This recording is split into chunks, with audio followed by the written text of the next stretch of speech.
Welcome to Bulldog Country Roundtable. What a week it was, week 10. Georgia had a big test against Missouri, passed 30-21, won the game. Could it have been a blowout? We'll look at that game. Maybe we didn't take advantage of every opportunity. We'll discuss that game, as we always do, and others here on the SEC Roundup. We'll start with the SEC.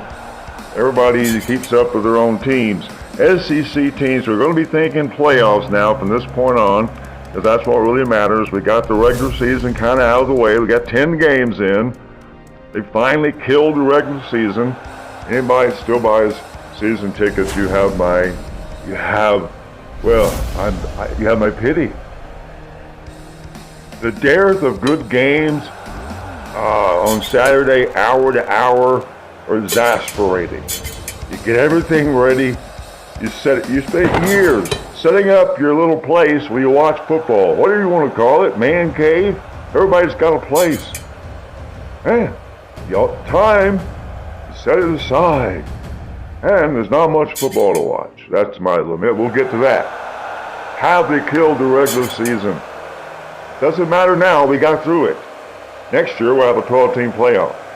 I'm not sure what that's going to do. Last year of the normal football we grew up with, there'll be a different letter to the generation that understands college football from next season on, because this season will be obsolete. Records won't even be the same. Conferences won't be the same.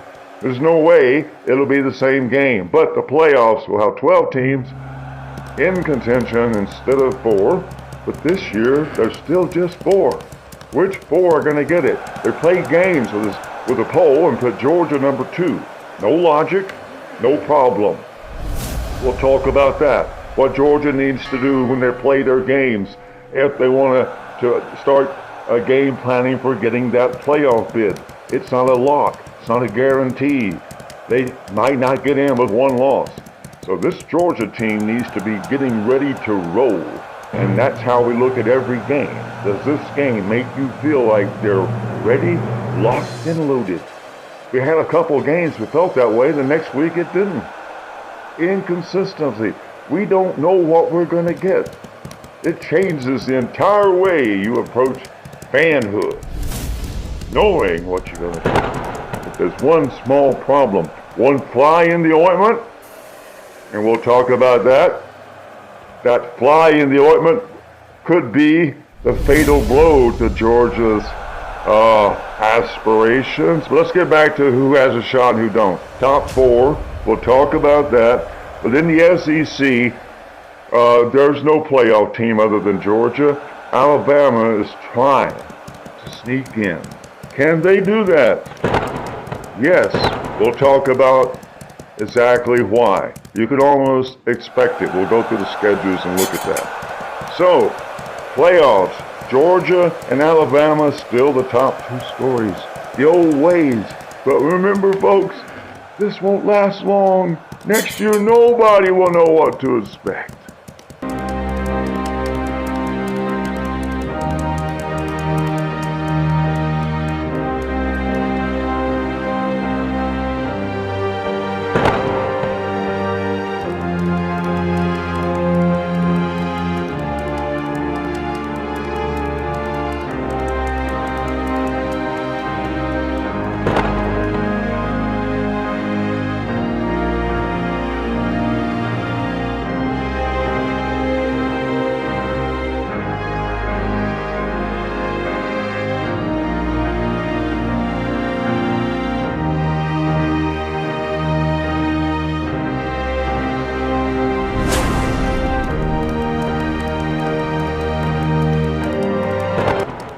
Well, the season starts with Georgia whenever they decide to play as good as they can. This team should have no trouble going back to the playoffs. It should have no trouble handling Ole Miss today.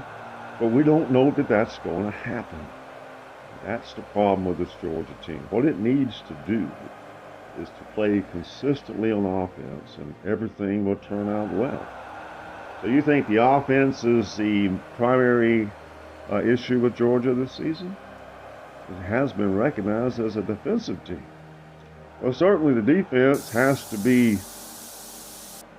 to perform at the level it has in recent past, for sure. But Kirby Smart's teams have always been good on defense. This particular team being judged against the greatest defense probably Georgia's ever had. No, they haven't quite measured up. They're certainly a good defense. They will be tested. And so that comes into the equation as well. When you have an offense that Georgia has, why should the defense even be talked about when they're keeping it where they are, 20 points and the like? Most of the touchdowns scored against them have been relatively unrepeatable. So the defense has played well, and if they weren't a good defense, they wouldn't have beat Missouri. Missouri had many opportunities to get points, and they didn't. Well, all right, General, I'll give you that one. Now let's talk about if the defense stopped teams when they should have and had to, but were inconsistent. Why? That bothers people.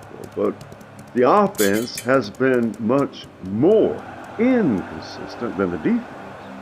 Well, absolutely. The offense has been extremely inconsistent in the fact that they have not performed in the area of scoring for halves at a time and still won the games handily.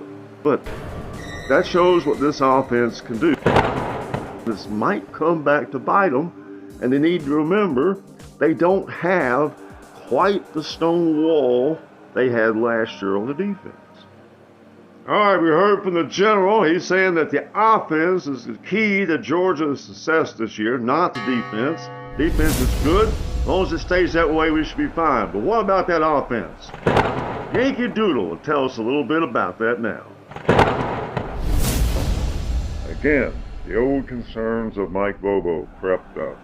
How many times in this game? We're going to break it down a little bit to point them out. How many times in this game did it appear like Mike Bobo was shutting this offense down, creating opportunities to punt and kick field goals? It just seems like a Bobo trait, something he did back with Rick, and it's getting to be tiresome. You don't know what to expect from week to week. No matter how well you looked last week, you don't know it will be repeated. It gets repeated at some point in the game, but why does Georgia throw away so many opportunities to score?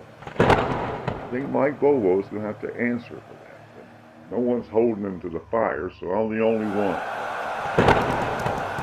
Now, and so we see that Georgia managed to come out of Ole Miss in a great win, 52-17. It probably could have been worse. That's the kind of team Georgia's going to have to show from here on out. Can they do it? Well, I believe they can.